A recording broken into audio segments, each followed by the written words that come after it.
Hello, televiewers. Good evening and welcome to Prime on my Media Prime.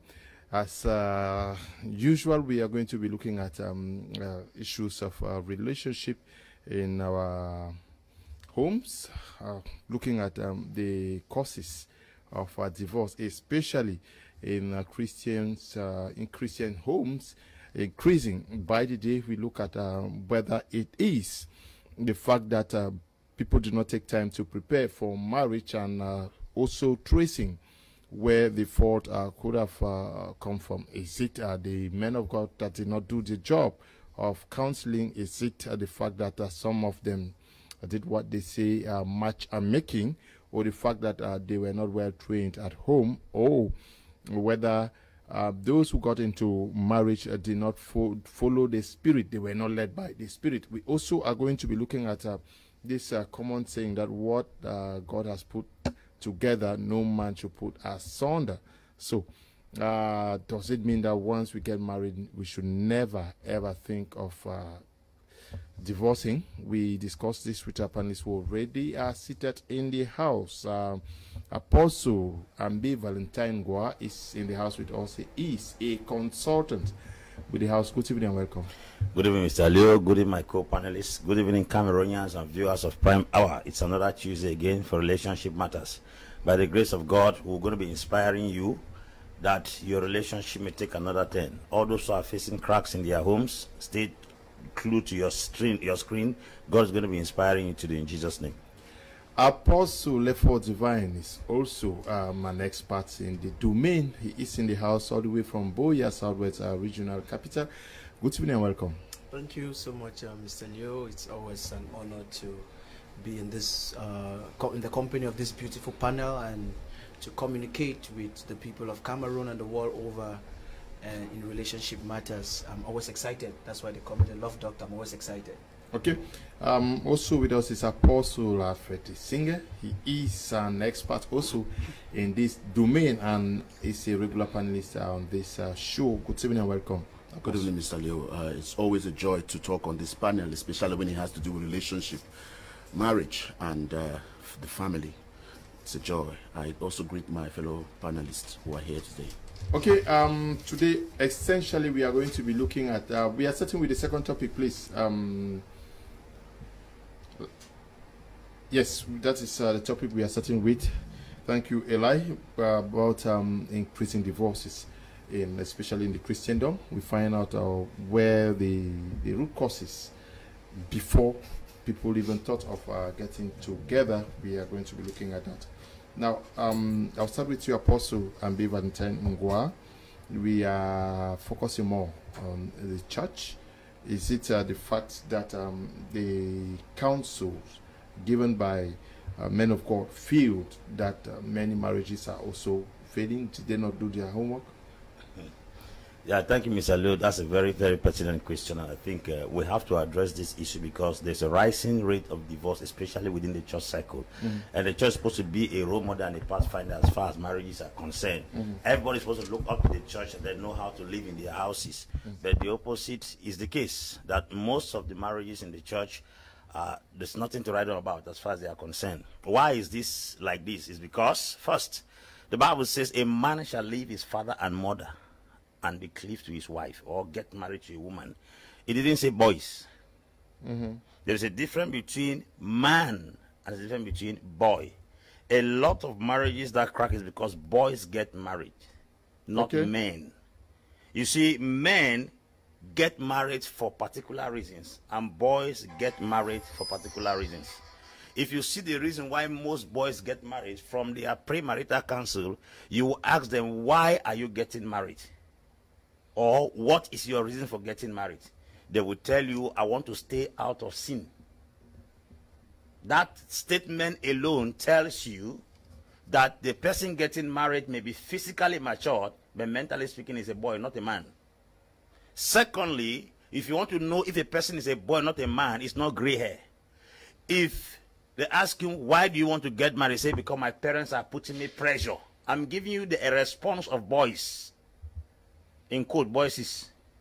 Yes. So, if you hear the response, because the maturity of a man is based on what comes out of his mouth. If a man does not speak, you will not know his content. And most people, you can ascertain them from when they speak. A lot of fools sit quiet. You cannot take note if they are fools.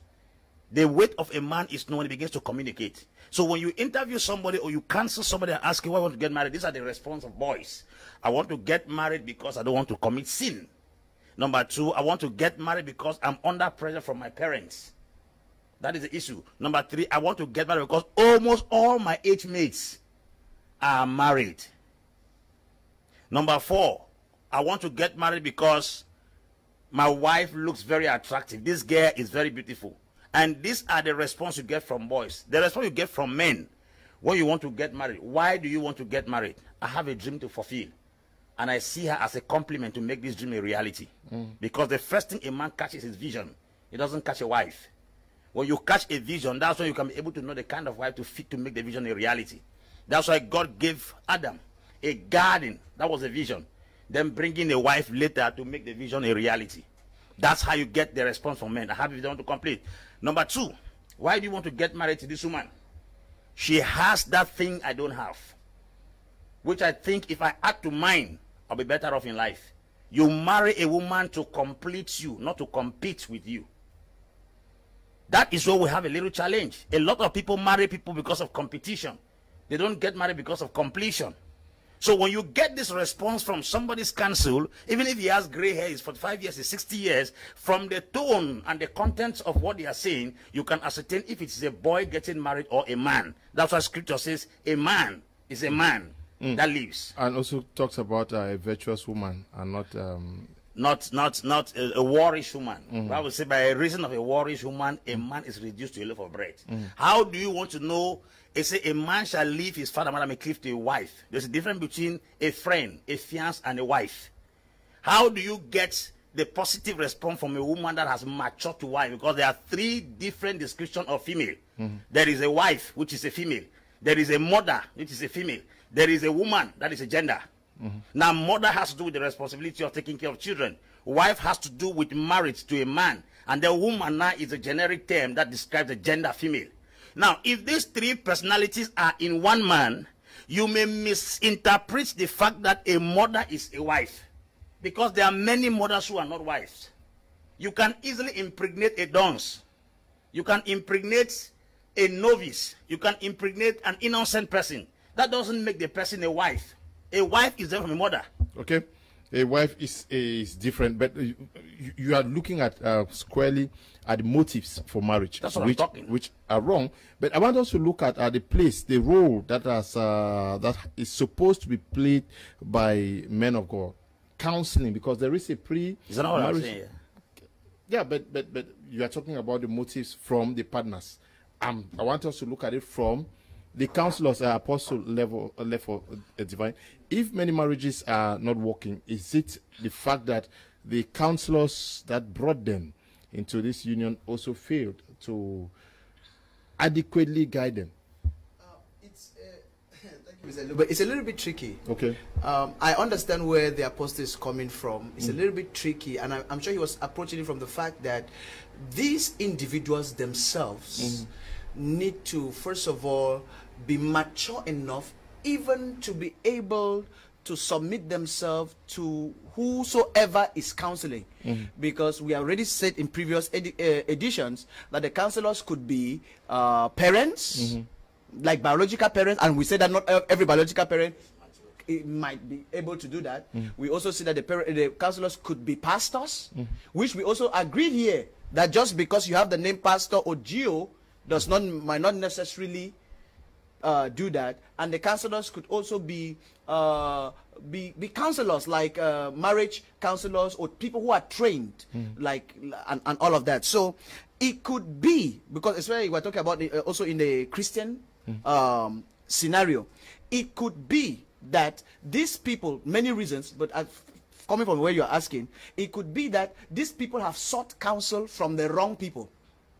That's one. And take note that while they have sought counsel from the wrong people, while we are blaming the counselors, we also have to look at them, because maturity also should enable you, or you should be wise enough. A wise person also knows how to get wise counsel. In fact, a wise person is a person who is able to gain wisdom.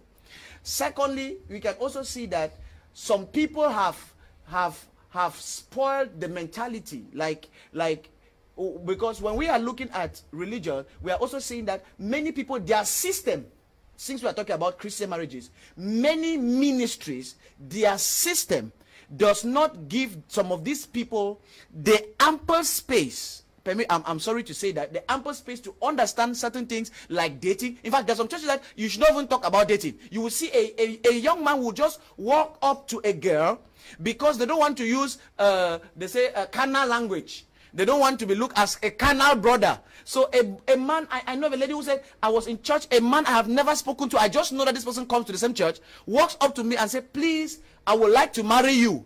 Now, and that's because in their mind, they don't want it to be like, if I say, I would like us to date and see if we can get to marriage. No, because the world has already corrupted that notion of date, and they don't want to say, they don't want it to be like, I want to get into your pants, or it's about sex. So you see, people would try to skip stages in the name of, like the apostle said, in the name of avoiding sexual sin, and all of this. So sometimes it could not only be the counselor, it could be a system in place that is not helping these individuals to be able to, as we are going to see some of the causes of this divorce in the future.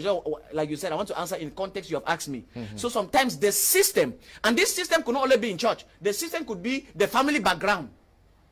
The system could be tradition and customs, which have created which has created a ceiling, or has not given room for adequate wisdom, growth, understanding, exchange of knowledge, and all of those things. So sometimes you will see people grow in church and they have no clue. They have seen a lot of planned marriages in many systems. In many big churches, you see, mommy go call someone, say, come, you know, you married, we'll go contribute, we'll go rent you the hall. Come here, come here. Then the boss say, who do you want to marry? Say, I've chosen you. I say, no, my friend, you need to see the other girl. How you do go talk? How can I get that? You see, and a lot of this is, so sometimes the system in place can affect this. Okay,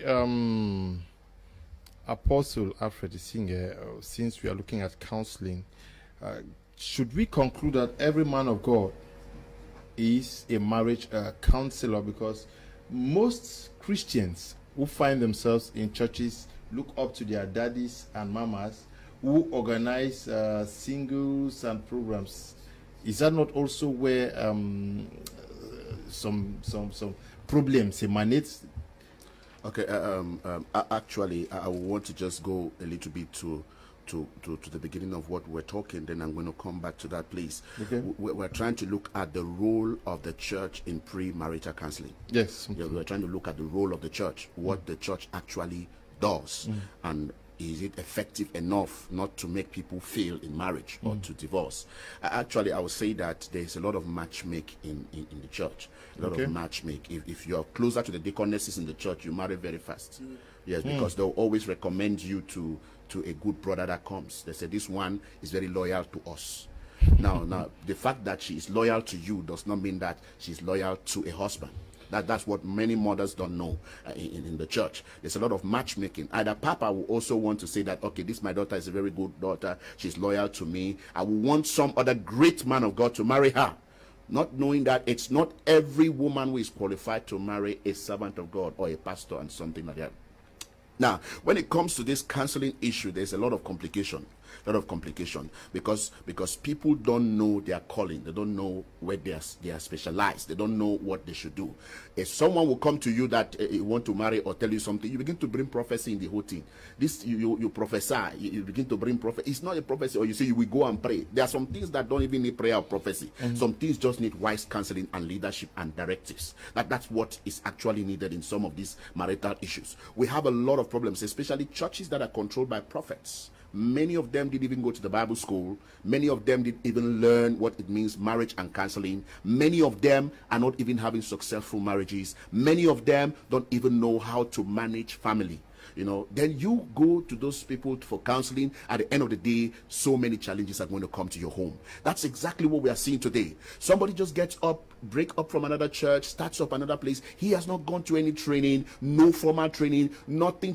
He doesn't even spend time to read. other people's books to know what is happening. He just gets up, he says, God just told him today, he's going to do this, he's going to do this. Some of them, I've seen cases where a pastor just get up and just call people who want to marry and just join them in the church. He just call them. He said, who want to marry here? Is there people that need to marry here? Then they say, some people say, yes, I want to marry. They say, Waka here, check your own wife you want to choose and your own husband. So these are some of the things, because people will enter into it and know that Papa has prophetically chosen us a spouse. They will not begin to see that it is our responsibility to manage marriage. They will see it as, this thing was located by prophecy. It was located by word of knowledge. It was located by our man of God. So because of that, we think that the marriage must succeed. No, it mustn't succeed. Okay. Your man of God may be a prophet, but there are some things he will not see in the future. He will not see divorce. He will not see some challenges. He will not see. So as a matter of fact, he will just tell you prophetically, I see both of you succeeding. I know of these things. I know of these things. This matchmaking is too much in the churches. And when this matchmaking, or maybe somebody just rushes to the Papa and say, Papa, I've seen this girl I want to marry. He said, no, you didn't see. Didn't you see this other one? Didn't you see this other one? This one is better. And since it is Papa that spoke about it, what happened? You just go there and you see the whole thing. Then when they enter in the home, they are like strangers. Because I think that marriage should be something that you know the person you're getting into, at least for a period of time, before you can finally tell the person, I want to marry you. Yes, you should be able to relate with the person for some time, like a brother or sister in the church. You must be able to go closer to the people, know them, know when they are angry, know when they are sad, know when they are happy, and know all those things, so that when you marry them, you'll be able to identify those areas, and it becomes very easy for marriage to move. People have had heartbreaks because they started well because Papa said prophetically. They started well because a man of God came to church and located them prophetically. He said, this is your husband, and those things. How many of those marriages survive? Apostle AMBE Valentine, he's cueing you to the question I had for you, that how do you locate your wife or your husband spiritually, that you are led by the Spirit to locate your wife? Well, we cannot underestimate the revelations of the Spirit of God. It's a fundamental aspect of the church. We cannot underestimate. But when it comes to the issue of marriage, you must follow biblical lines, lines upon line, precept upon precept. In the book of Proverbs 18, it says, he that finds, it means it takes a research. He that finds. You don't find by seeing the person. It's a difference between looking at a person and seeing the person. I can look at you and I've not seen you. Finding is having an internal and external awareness of a person's way of behaving. It takes time to find. That's why find is like a research. Some people think that find is looking at the shape of a woman, her color and her beauty. That's not find. It says he that finds a wife. It means you take your time to find the kind of person you're about to get married to. But you see, most people just see women I want to get married to. They don't find the women. He that finds a wife finds a good thing and obtains favor from the Lord. So when they say finding is a very serious job. Somebody say, do you know that family? Yes, I know the family. I will do my findings. Knowing somebody is not equal to finding the person. Somebody can know a home, but he has not done findings about the family. So when finding means doing research. So when they say find a woman, it means take your time and do a research concerning the woman. Now, people can have revelations in dreams, see people getting married. We don't roll out the idea that dreams cannot be real. But after you see in a dream, do the physical finding. It is in this finding process that a man can make a decision to get married to a woman. That's the reason why for you to see a woman on Monday and get married to her on Tuesday, something is wrong. Because you cannot suddenly find within 24 hours. Some people call it miracle marriage. There's nothing like miracle marriage. You take your time and observe the person, do a research about the person. Now find even the family background of a person. Once you do the finding, you by conviction, you'll be able to understand or know if you need this person as part of your life or not. Number two, there is this issue in church when people have believed in the man of God. They believe that everything he says is the truth. And some pastors will force some Christians to marry because they don't want to lose them. Yes. For instance, you are a very committed Christian in this church, and a stranger comes from outside to get married. We try to arrange a marriage with somebody in the church because we don't want you to lose. Probably you are paying fat tithes. Probably you are very committed. Probably you are passionate in the assignment. Probably he feels like if you depart from the church, there will be a vacuum. So what does he do? He looks around for somebody to hold you. That marriage is not a purpose-driven marriage. It's an agenda to tie you down in that congregation. And that's how most pastors or most Christians like growing their churches. Because they believe if Christians intermarry, it's a serious problem. I can tell you that there are some churches that if you come from another church to get married there, because you're not used to their doctrines, their way of life, they already poison the sister's heart. They will tell the person that he does not have the system of operation in this church. So if you are joining him, you're going to have a serious problem. Most of those of our traditional churches are very, very good at that. Now, if the person's plan for life is not destined to get married in that church, and you forcefully give the person somebody because you want to hold a person in that church because of doctrinal differences, because one of the major reasons why we hold our Christian not to marry outsiders is because of doctrinal differences. A girl came to me once and told me that a man came to get married to her, and then the pastor said to her that the man must give his life in that church before the man will marry her.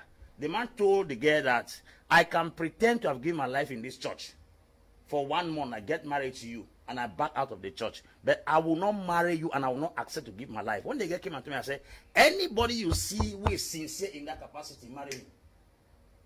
For him to have told you that he can still manipulate his way and pretend to be a Christian, then marry you, that level of sincerity is enough. I asked the girl if they have a certain level of compatibility. She explained everything to me and told me that the man is very sincere, that if he marries the girl, he will not go to that church. If God has to save him, God should convict him to give his life to Christ. He should not go to church because he wants to get married. And this is where we have the problem. Somebody can come to get married to somebody. We think that until we lead the person to Christ to attend our church, the person is not competent enough to marry a sister from that church. Who told that the Christians in your church must intermarry only against each other? It's not like that. It was Ruth that left Bethlehem, Moab, to go and get married to Boaz in Bethlehem, Judah. Ruth was an unbeliever. Esther left Israel to go and get married to her sisters in Shushan.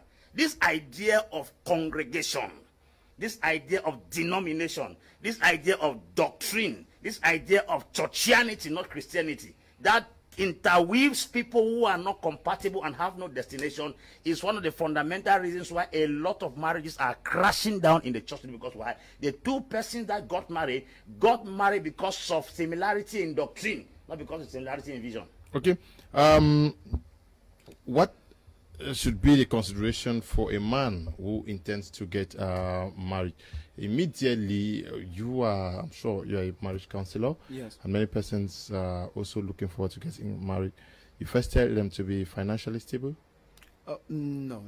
Okay. There is the truth there. As a counselor, the truth is there is no specific approach to this. If I tell you that, I will just look into that. No. Financial stability is one of the things that we'll be looking into. But it's not everybody that has a financial problem. There are people who can have money, but they are not ready for marriage because, like we mentioned here, there is emotional stability, there is spiritual maturity, there is enlightenment, there are other intelligences. There are other intelligences, the emotional part. There are a lot of other things to be taken into consideration.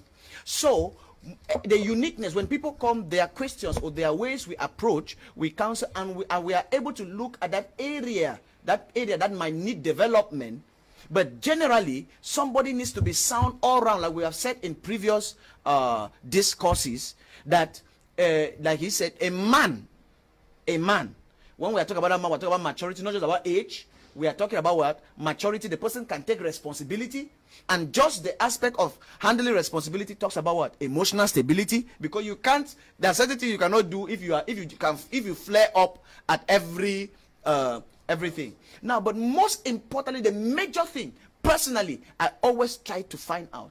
I find out, if I'm talking to a man, I find out whether the man knows and understands clearly where they are going to. What we call purpose, or whatever we call vision, because we have said here that a man is a leader and he's trying to share his vision with somebody who can go along. So I try to find out if the man knows where he's going to. I try to find out if the woman understands where this man is going to, and it is where she wants to go, or she believes that she's able to complement this man, because two must be better than one. If two are not better than one, there's a problem. And two might not be better than one if they don't complement each other. So we find out, I always try to find out firstly, because a man who does not have a purpose, who does not know where he is going to, can never be able to choose rightly. Apostle, if a guy comes to you and tells you, who is a Christian in your church, okay, somebody in my church, yes, says, Daddy, I want to get married to Sister B, okay, and who is broke, yes, would you tell them to go on? Now it depends. What do you consider before giving them your blessing? Yes, like I said, it will depend. Now, there are counsel you give. For example, I told somebody, I said, if you are going to, the day you go and stand in front of that girl's father, you will not tell the father, you have your, even the Bible says, have your faith unto God. I have a daughter. Are you going to say, if you're going to meet, if somebody comes to marry your daughter, the person will not tell you that I have faith. If someone will not be living in their father's house and tell you that, no, give me your daughter by faith. No, it does not mean that the person must have a duplex. It does not mean that. So that's why I say, wait, because this term broke also is a relative term. The person can be in a 1 room, 2 rooms, and I still accept. It depends on how. That's why I said I look at where the person is going to. But I can never accept a person who is still living under their father's roof to be thinking about going to get a woman and put where. I don't know if you get what I'm trying to say. So this broke is relative. Bring to the family compound now. To bring it does. It doesn't make sense. It does not make sense. When we talk about responsibility, you cannot be taking somebody's child and you don't even have a place. In fact, I go and check personally as a counselor, especially if there are people who are under my leadership, or people, because there are people who are not only under my church, there are people who have registered in our device consulting, which we take from dating to courtship, even to marriage. So a lot of time we follow through. At that times I travel, maybe someone's in that town, I travel and I go and see where this person lives. The person must not live in a very fanciful place. You understand? That's why I said that. You want to be sure. Yes, we want to be sure. In fact, that's the reason why they pay. That's the reason why they come in and register. That's the reason we have to be sure that it is very sound. Okay, Apostle Alfred, many persons go through this counseling who are in church every day. They listen to the word of God, but in marriage, it's a complete different story. Is it also because many persons mask their real selves, characters in church, only to portray them or to come out once they get their objective? That is, it's easy to find a girl in church or a man to consider that they are good girls. In the issue of looking for quality when it comes to marriage, a lot of people have chosen the church. The reason they choose a church because they believe that people in the church should have some qualities. Look, I've been very disappointed with some recent events that happened where I saw people who claim to be children of God. They want to marry. They came and you saw, okay, they were in the church, a Pentecostal church, and you know that you are expecting that they should have a particular quality. But the quality you see them manifest, it tells you that something is wrong. Now, many people are hiding in churches today because the church is a place where people win. They told them that when you come to church, you will win. Everything will go smoothly. Girls who have lived strange lives, the only way they can look to get married, they rush to the church. And now when they come to the church, they came for one reason. They want to look for a partner. Some people who were not going to church finally decided to start going to church because they saw a girl in that church, or they saw a boy in that church.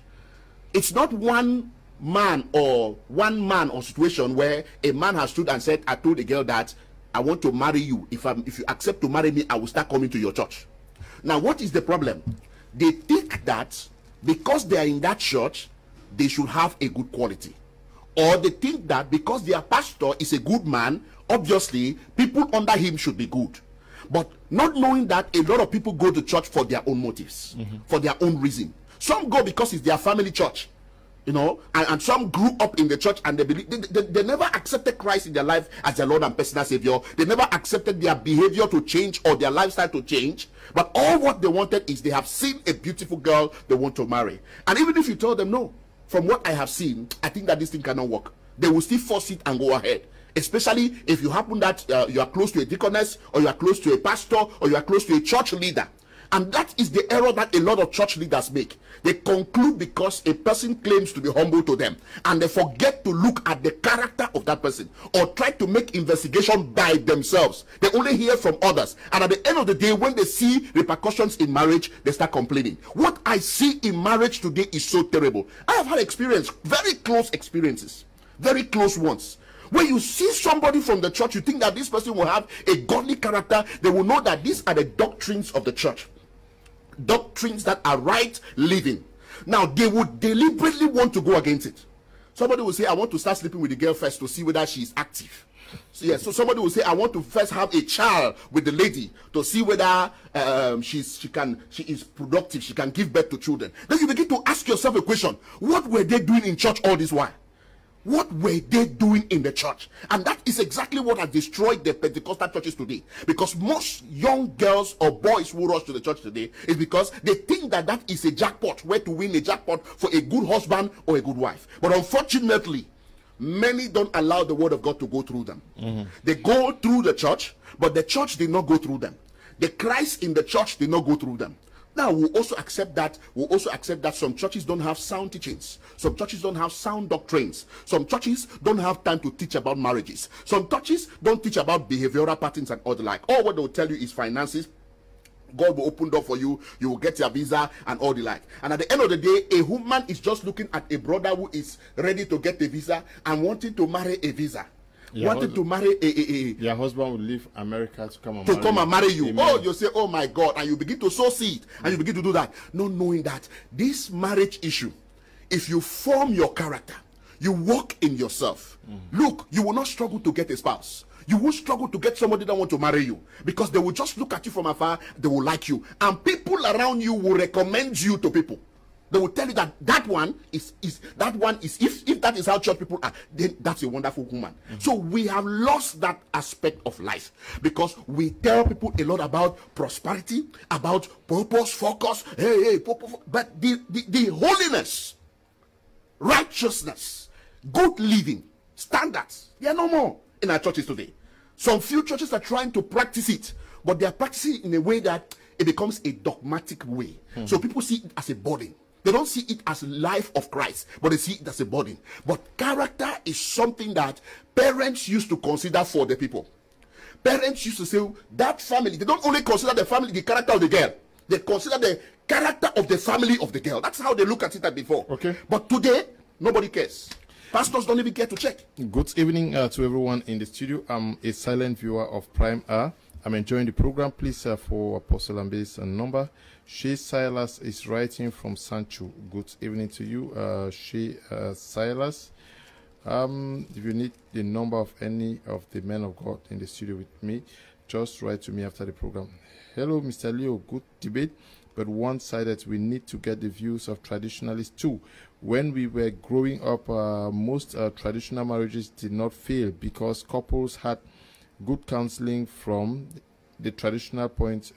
But today we are deceived that tradition is bad, and we majority of divorces today are from the so-called churches. And Giando, writing from Mancon town in that's in Bamenda.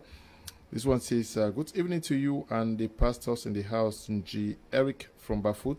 I only pity those who go to some of these pastors, prophets, senior pastors or prophets, who all become men of God overnight. No training, as one said there. People just go to Nigeria and return as men of God. Please, so nothing good can come from them. War still counseling, marriage counselors, and train, ask, and you will get them. Those searching, take note. Yes, they are there, and they are in the studio here with us. When you listen to them talk, it tells that they know. Good evening to you all in the studio. I just want to ask the counselor, there are so many people who are being chosen as heir, chop chair of the family, and according to their tradition, he's supposed to be living in the family compound. Would such a person not allowed to get married? I'm Jude Agui, writing from Douala. He's gotten your worry. I'm sure it's going to answer you. Good evening, my media prime. Your topic is timely. Men of God, whether trained or untrained, have their ego when it comes to marriage. They prefer brothers who are financially heavy to hand over to preferred sisters. Problems in marriage are due to inability for us putting the word of God in practice. Elvis is writing from Limbe. Good evening to you, Elvis. Elvis is raising an issue that some men of God prefer to give some sisters. That's matchmaking, what you said earlier on. Yes. Yes. Apostle. No, Apostle AMBE is the one. Now, is it also because many persons just listen to the men of God and fail to do their own homework? That is, do extensive background search on the persons they intend to settle down with. I think the error is that we are allowing people to take up responsibilities that are meant for us. The Bible didn't say you should look for a pastor to look for you a wife. Okay. And it's unfortunate also that some churches will tell that if you want to marry again, you go and see the pastor first. It's not the pastor getting married to the wife. You want to get married to. Those are demonic doctrines. That you don't talk to a girl, you go and see the pastor will talk to the girl. What did the pastor tell the girl that you have to tell the girl? It's an error. It's a big time error.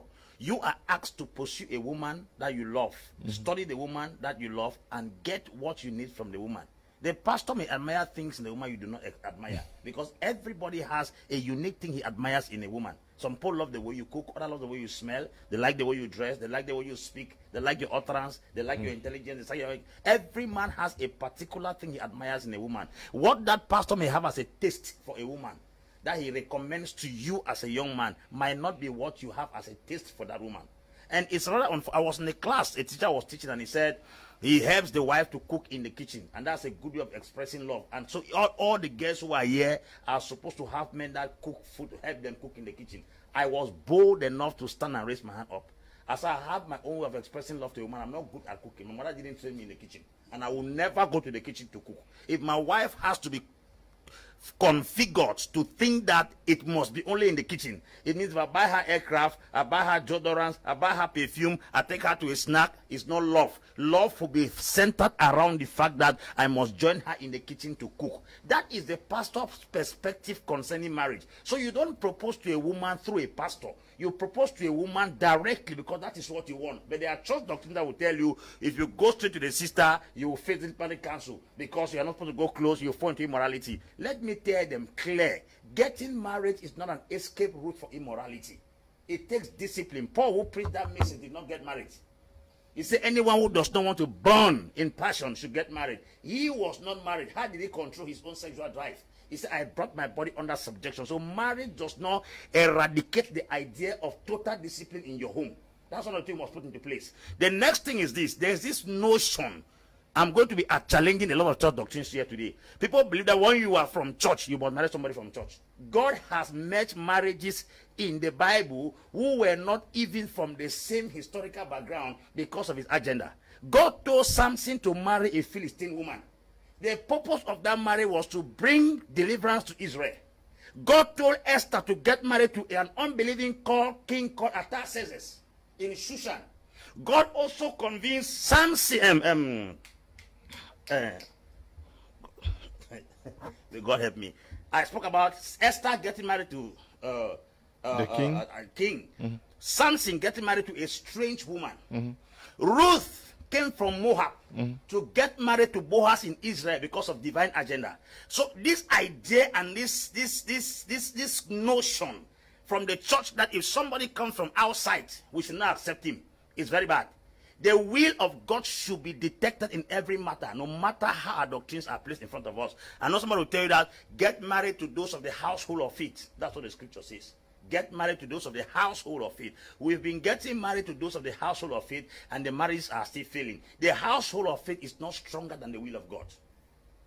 And God's agenda, I told somebody that a lady could be given to a president who is the person, the president is an unbeliever, the Christian, the wife is a believer, in case there can be an attack against the church in that nation. That woman in that presidency will stand as a succorer to defend the integrity and the name of the church in that country, because God can never defend people without using human beings. It was Esther in the palace of Artaxerxes that stood her ground in the palace by her privileged position to exempt the Jews from being annihilated. Why did she not say you will not get married to this mundane or pagan man? Because why? The purpose of that marriage was to save a whole generation.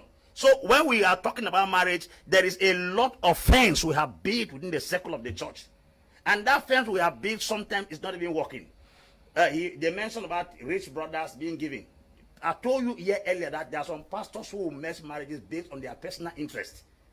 For instance, a sister is in a church financially prosperous and she's pumping money there. Then somebody comes from outside to get married. Even if God didn't tell that pastor anything, he will cancel it because why? He is seeing the finances. He is seeing the command of that girl that if they marry her away, he has not just lost a daughter. He has lost every benefit that comes behind that daughter. So all these selfish reasons are also attached to the reason why we match wrong partners and then there's a high rate of divorce in the church. Yes. I think there's something I wanted to cite on. Okay, what did you say? Yes, because it's a controversy about the church. That's why I really just want to put my mind on it. Now, the church came up in certain doctrines. Doctrines are guidelines to help people make right choices and not to make errors.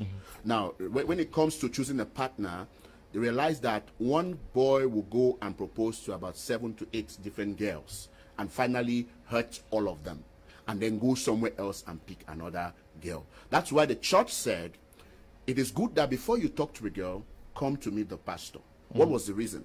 The reason was because we will know whether you have spoken to other people before or maybe the girl you want to go to talk to is already engaged to another person, so that there will be no confusion in the church. Those are guidelines that the church put together in order to manage their people, because sometimes it's not easy to manage those things. Young boys became very excited when they saw shapes and sizes and other things, so they begin to go around and propose about 4 or 5 different girls. So church said, no, now before you talk to a girl, come to us and talk before we see. Yes, but it has helped. Would they not still go behind? We are talking about solutions here. No, in some churches. It has helped. Has not solved in one. Can I say something? 120 or 100. Can I say something? Yeah.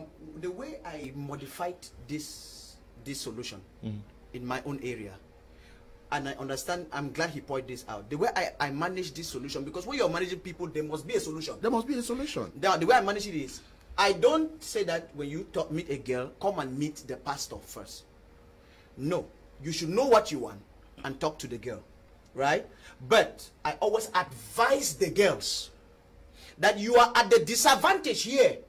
This is following what he said. I always advise it because we have seen that many times. A guy talks, we have seen where they announced wedding in church.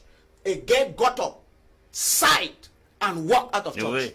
Now, that was because right up to that moment that they are announcing, in her mind, she is the girlfriend of that brother who is married. This is the true. things we are talking about in the church. Now, please, let's be honest here. So it means a boy had talked to 4 or 5 girls. So I always advise the girls.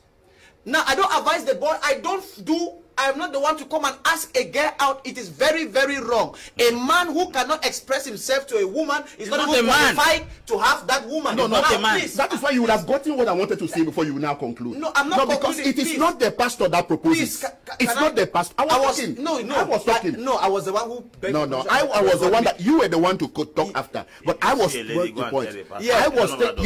I was saying that you see, they said you see a lady, you approach the leaders of the church or the pastor and explain your worries. Okay, then they make findings to see whether that girl is already hooked up or is already engaged with another person. Then they tell you that, okay, brother, from what we saw, it's okay. You can go ahead and talk to this girl. That's it. The church does not propose marriage for people. The church guides people on how to choose. Let him just So I was actually saying that following that solution is I thought maybe he is done. I said for that solution, what I do is I advise the ladies who are always, since we know that the men are the ones who go after these ladies, hardly is it that the woman is proposing marriage. So I always advise the ladies, before you accept, it is better you come tell me why. Now, let me explain. Wait, now, we said we have to bring. You want to influence? No, it's not different. It's the same thing we have to talk here about solving this problem. Now, many girls have blamed us. Please take, when these things fail, they always blame the system or the pastor. When I even say before you accept, I'm not saying that before you accept to love the guy. No, I'm saying before you move it, because sometimes some people come and tell a pastor when they're raising parents or they are prepared No. The question is, if a girl tells you that Brother James wants me, when Brother James in that same church has spoken to yeah, but how would you know? How would you know? That is why we say we talk about that system. Imagine it's an opposite system. We did not hide it. So this is what we are assuming, right? I'm not trying to coordinate. I don't do matchmaking. I told somebody, I said, if you cannot talk to a girl, you are not ready to have. Of course. Now, but the problem is this: we have solved so many problems, and they come and blame us. So if we make this thing very open, what happens is, if that brother has spoken to 3 girls who were open enough to tell their leadership that, look, it's not, this brother has spoken to me and I'm interested, sir. I said, oh, if we already know that he has spoken to 4 girls, what would you do? Now I call him to come and choose. No, I have to talk to him. It's my something you would have done from the beginning. No, it's a wrong. No, okay, what we do is this. I'm not trying to control his choice, but I have to call him. I said, but brother, A, B, C is saying this. Now, this has protected a lady. I don't know if you get, and I always advise but ladies for this. And it's not like you must do it, because some people have come and met us and they say they're about to get married when they've already done everything, and they say come and bless. So I'm just saying that we are just trying to say that a lot of times we put, whether you like it or not, every organization has a system, and that's one thing I wanted to say here, that we can never deny the fact that even as we're talking here, even him has a system. Of course. Yes, and it's a system where another person would be offended by that same system. Yeah, but he is saying that let the man and the woman do their stuff, and then you can only guide them now. That is what we are saying. They're not in the church. No, they're not in the church. The church has rules. Let me come the church has regulations. No, we are the church has a government body. Look, we are guiding. Our problem here is how we guide. We have differences in administration. Yes, and doctrines. yes. But I'm talking about deadly doctrines. Okay. We have tried to profile substituted doctrines that can be able to solve these problems. The idea of a pastor being the one to tell a woman you want to get married to that you love her is monumental error that can crash any generation. No, all of us have agreed on that. No, that is what we are. No, we have agreed. But we have said that there should be a procedure. This is a procedure. He that finds a wife, pastor doesn't see wife for you. Yes, you must see a wife for you. Have we said that pastors will see wife? Don't see wife for you. Not once not you your see parents. the wife, Not your and parents. you are bold enough, once you confront her, there is a committee. That woman that you have qualified among all the girls you approach is the one that marriage committee will see. You can talk to 10 girls. The one you will hold with your hand and carry to the committee that this is the one I want to get married to. Yeah. That is the one that will be recognized by the church. After he has caused confusion, he has caused confusion among other girls. We don't bother about backside proposal. That's because the church has to be exposed. If the church is told that the only girl we recognize in a man's life is the one he officially brings before, what he says is his system is good. What are you talking about? Now it's good. No, now based on the fact good, but it is a long process. What process? We would have put it a law before a brother talks to a girl. Meet the leadership of the church, tell them, and then listen. And this is how we cannot have good marriages. No. Leadership it is a good thing because it will help a lot of people. Yes, that one cannot help. It was very common before, but now it has put a lot of control. We will argue here till sunset. That thing cannot help. No, it has put a lot of control in some churches. What control? Yes, because in the full gospel church, where is my background, it has helped a lot of places. I want to ask you one question. I want to ask a question. I want to ask a simple question. Is it even wrong to change your mind on the eve of knockdown? Yes. Right?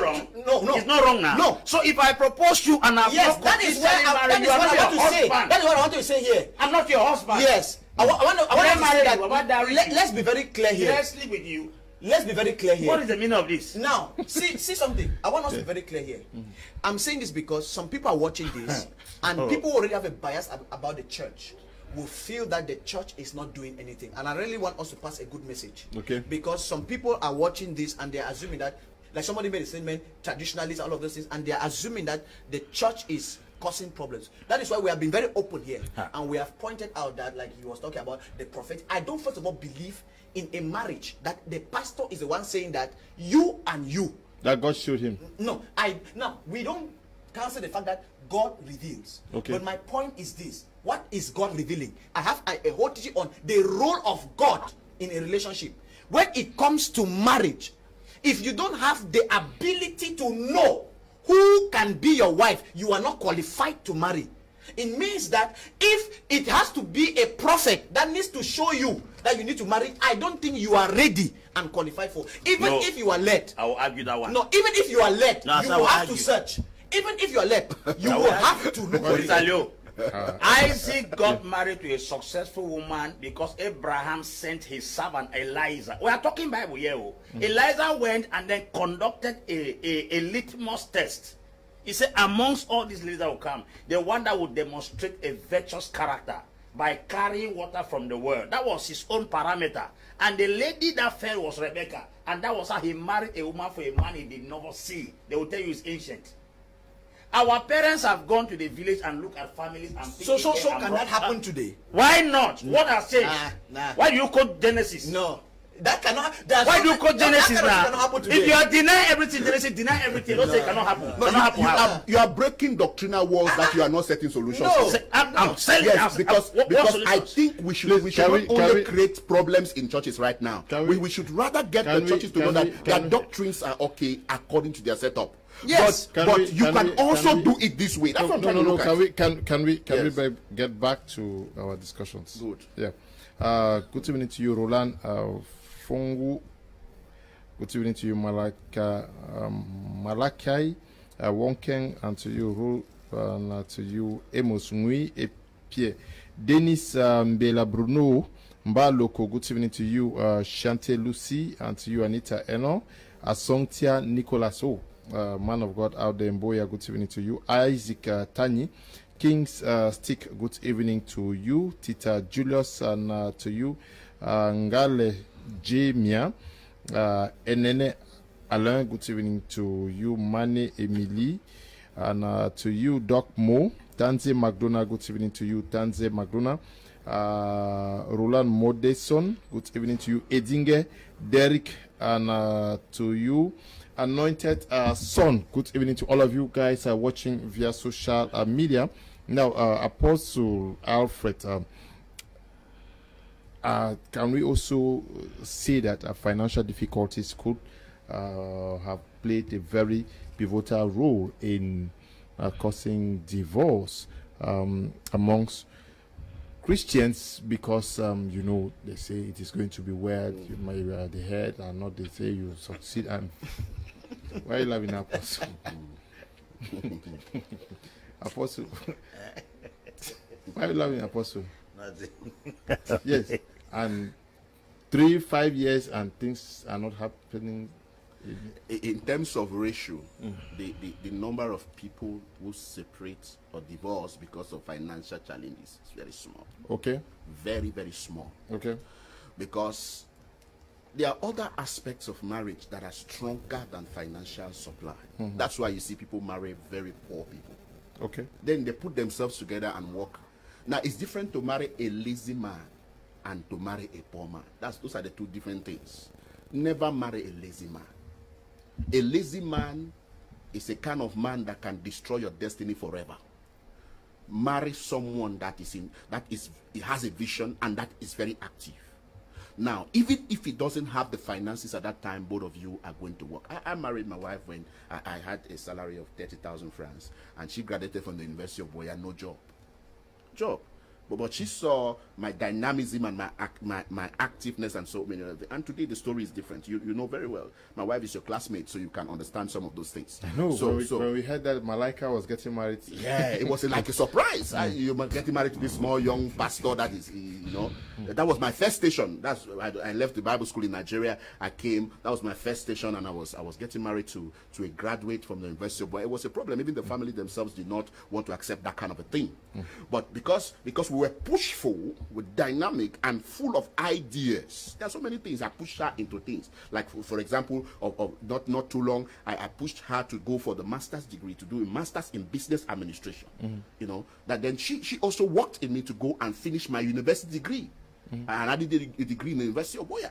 So now we push people into things. So finances have contributed so low. If you see somebody who break up because of finances, it means they were deceived from the beginning. They were deceived in the sense that, like some of you, they ask you, what are you doing? You say, my grandfather ate us.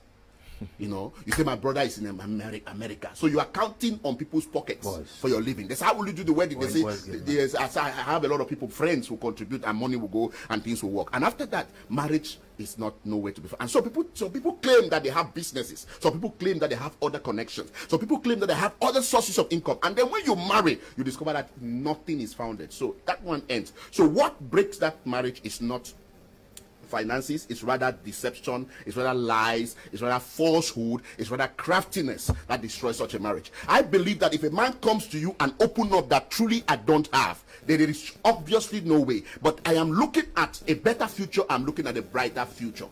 Then that one is a good thing. You look at it, go background and find out whether truly the person is industrious, is active, it makes use with the small money he has in his hands. Oh, I tell you, that's a wonderful person. Both of you can put your head together and make something very great. But never reject a man because he doesn't have money. But reject a man who is lazy, a destroyer.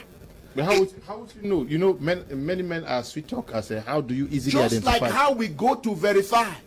We need to know when you get up from sleep. Finding now. We know when you get up from sleep. We know what you do to help your family. You don't go to the farm, others are going to you don't go anywhere. You sit in the house from morning to night, you play card, you begin to play Ludo, begin to play draft. Every day you are doing something. The highest thing you will settle for is the people, you will join the friends that are smoking banga and cigarettes somewhere because you are a lazy person. Yes, that's exactly what is going to happen. So I think that a lazy man should not marry. Yes, a lazy man should not marry. You see, anybody that could not provide for his household is worse than an unbeliever. It's worse than an unbeliever. So that's it. How about a lazy woman? Yes, a lazy woman. A man should provide for the house. Normally, we have a background that it is the man that provides for the family. So if a lazy woman can give birth to a child, then fine. They just believe that she will take care of some things. But it is not advisable for people to be lazy. Even a woman or a man. Managing a house is very, very demanding, eh? It's demanding, but there are men who are multitasking. There are people that can manage for their wife and their family just because they love the woman. The woman will go and sit in the parlor and put a long nails and everything, fine clothes. You see them sitting on the parlor watching television. They do nothing. They can't even do anything. But the man will cover up, or maybe look for house girls that can be able to help that family, provided he loves the wife. That's how it works. There are lazy women like that. They will not do anything. You give them business to do, they will chop all the capital and sit down in the house doing nothing. Lazy. That's it. Yes. But how do we reconcile this one that they can afford, a man affords to pay the dowry, that's a traditional this thing, but cannot fulfill requirements in church? Can that forfeit the wedding? Because especially for a strong sister in church, say that if you know damn see pastor, if you know they marry no day. Okay. This is a very technical question, and it's going to cause a lot of problems because I'm going to answer it the way it is. I will begin by saying that there is no white wedding in the Bible. Problem will be here. The biblical recognition. There are church established doctrines and there are biblical doctrines. In Acts of Apostles, the Bible says they agreed to the apostles' doctrine. The apostles' doctrine was not Christ's doctrine.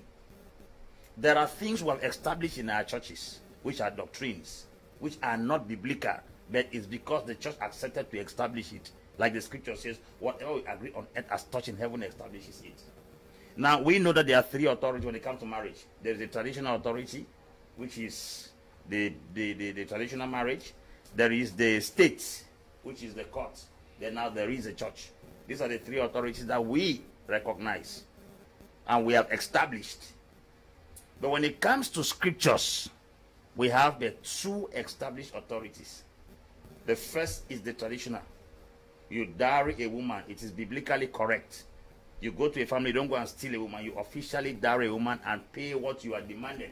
Except some certain things are acts which are not biblical, you can bargain on that and settle it with your in-laws.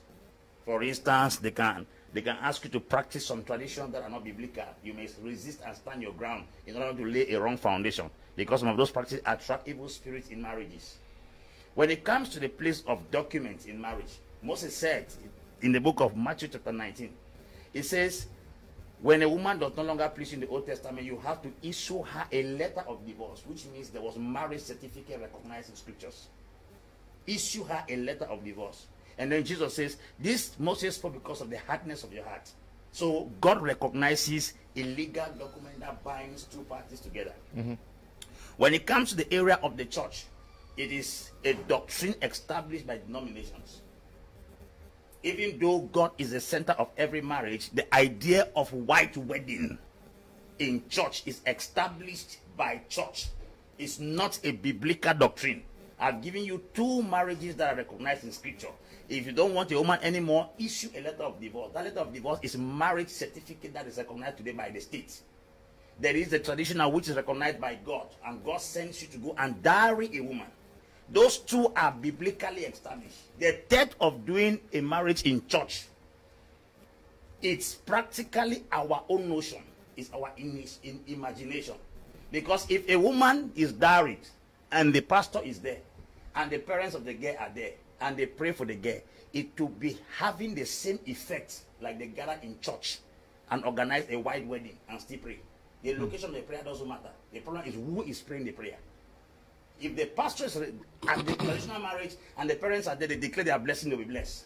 That's why scripture says, obey your mother and your father, that your days may be long. Obey your parents in the Lord, that your days may be long. So these 2 authorities are recognized. So if you can do your successful traditional marriage and pay the bride price, and you go to the state for recognition with a document that binds the 2 of you, because tomorrow, if you have a misunderstanding, the state cannot step in if they are not the ones who legalize the marriage. So those 2 are established. The idea of organizing church wedding is a European, I'll put it, and a colonial system, a mentality. It is not in church. This one, people will find me here. Okay. No. Apostle, I think there is something about Apostle. I don't know what is going on today, but I think there is something that we have to look into here. Now, no rule stands as isolated. There are rules in every organization and locality. No one is isolated. They are connected to different rules. They say whatever the church binds on earth is bound in heaven, and whatever they lose on earth is loose in heaven. If the church has accepted a form of marriage in order to honor their people and love and respect them, you will go against it. It works against you somehow. Now, it may not be... Is that a church or a denomination? Look, we should talk about there's a church here and there's a denomination here. When we talk about church denomination, we are talking about what we came from. The universal church. You have a church. I have a church. He has a church. People are having churches everywhere. With different views. Yes. Now, I don't know whether you do weddings in your church, because the day you do wedding, I do. With you. Yes. I do. I will stop the wedding if I see you do wedding in your church. Why do you do it? No, listen. Yes. Listen, Apostle. No, you are trying to carry a church doctrine to a public platform. We are educating the world. No. We should not speak at our convenience. We should speak the truth. No, Apostle, there is something I want you to look at. We should not stay on this platform and destroy what organizations have put to place. We should not do it, because churches have put these things in place. When you go against, they say, that's why they say that after you have paid your dowry, you are not supposed to sleep with the woman you want to marry. Okay. What is the reason? The simple reason is because they think that you need to follow the ordinances of the church, and the church has put those things in place as spiritual authorities. Paul said, I speak not the Lord, but I have the Spirit of God in me. So if the church has the Spirit of God in them and they have put some things in place, therefore any believer who submits under the authority and does not obey it, they are bound to suffer the consequences. Because I tell you, if you are choosing to submit under a church that does things, yes, organization, in the church organization, it's a spiritual organization. My question, that was not even the crux of the matter. What I'm saying is, you know, there is expenditure for the white wedding and expenditure for the dowry. I'm saying that if the guy struggles to pay the dowry, I think that's the and thing that that is what I was trying yes. to answer. I If think you try it and then the girl with a staunch say no, if you don't do this. Yeah, okay. I yes, think, that is where it's not as if now we are not saying that. Yes, the thing is this. Sometimes when we are talking, let's not just be passionate and emotional, and people carry something that might not really help them tomorrow. I think his major point, and I want to believe that I understood him, is why do you think you are the one that understood people? You always make that statement. It's not correct. You are not the one that understood. You just say your point. Don't say this thing you are saying. You used to say it. Don't say it. Say your own point. If I understood, right? Say your own point. If I understood what he's saying, I'm not.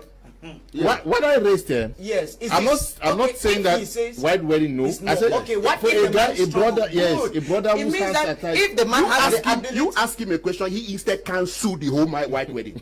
That's what you just did. Okay, yes, that's what you just did. You decided to destroy it. I don't understand you. No, the man that attacked me, that I don't understand you. Okay. Now let me say what I was saying. Yes. I think this is it.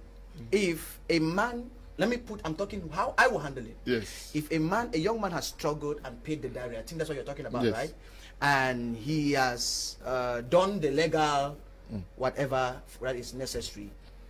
There is no reason to put financial pressure on a white wedding, because a white wedding is not really the crux per se. It's a tradition. A tradition. And a tradition is not necessarily a bad thing, but a tradition should not be a burden. I don't know if you understand. It means that a white wedding is a tradition of a people. That's why he was also trying to say it's a people or an organization, a denomination, whether we like it or not. We are all from different denominations, and the Church of Christ as a whole does not have any one way where they bless wedding. Each denomination has their way. Let's be very clear. He has his way, I have my way. Even the way I will officiate a wedding in my church is different from the way he will officiate a wedding in his place. Are we together? So in this case of financial pressure, I've even told people, they are young people I have advised who entered my office, when they did everything, I said, when you are done, come and kneel down here. I will bless this thing and you go ahead. But that is it. That is part of the blessing now. You understand? So you call it white wedding. Okay, that blessing is white wedding. What did I say? No, here? it's my that blessing is not white wedding. Because you call everything white wedding. No, it's church blessing. Call it church blessing. Yes. So yes, our point is white this. wedding. Our point is this. You go and listen to it. I will listen it. You know what I was saying. Now listen, I want to make it very clear. It is very demonic, let me use that word, to say to enter financial stress to meet up with what they call white wedding. Exactly. It is terrible. To start a foundation, you say a young man will borrow 3 million to do pre-wedding shoot. Pre-wedding shoot. Gala night. And after the shoot, the post shoot plus I don't know what, you see, everything, and most of this comes also with social media pressure, and because you want, in fact, even the idea of even a white gown was not even for every kind of woman, it was even meant for virgins. But you will see people that we don't want to describe, you see, because we have just made it dogmatic. So we want to make it very clear here that if they go through the church's system and approval, because we cannot neglect the fact that people are in an organization and just go through and go against it anyhow. Exactly. If you want to go against it anyhow, step out of that organization. Go out. Don't expect them to give their blessing and you go against it. But we are not saying that every church doctrine is correct. But we are saying that you cannot, nobody force you to be there. You make a choice. If you are under a spiritual authority, let's not belittle it here. Okay. If the state will give authority, if the state will give something, the spiritual organization needs to do something. Good evening, Mr. Liu. I agree that any idle, lazy, and visionless man should not even try to get married. Young people should know that there is more to marriage than just having good feelings for each other and coming together. Marcellus Pezenui, writing from Fumbot. Good evening to you, Marcellus. Apostle, you said the only marriage in the Bible is traditional. My cousin refused to drink from her father's traditional cup because her pastor said it was evil. Finally, she drank from a glass. Any issue with that? Okay, JN, writing from Bamenda. Marriage is the union between God and man. Anyone getting married without having a detailed knowledge of man's union with God will fail in marriage. Secondly, no one gets married to a pastor. People get married to a man who is a pastor. Good evening to you all. The studio, I am Reverend Kenneth Teacher Duala Bonamusa de Shalom. Good evening to you too.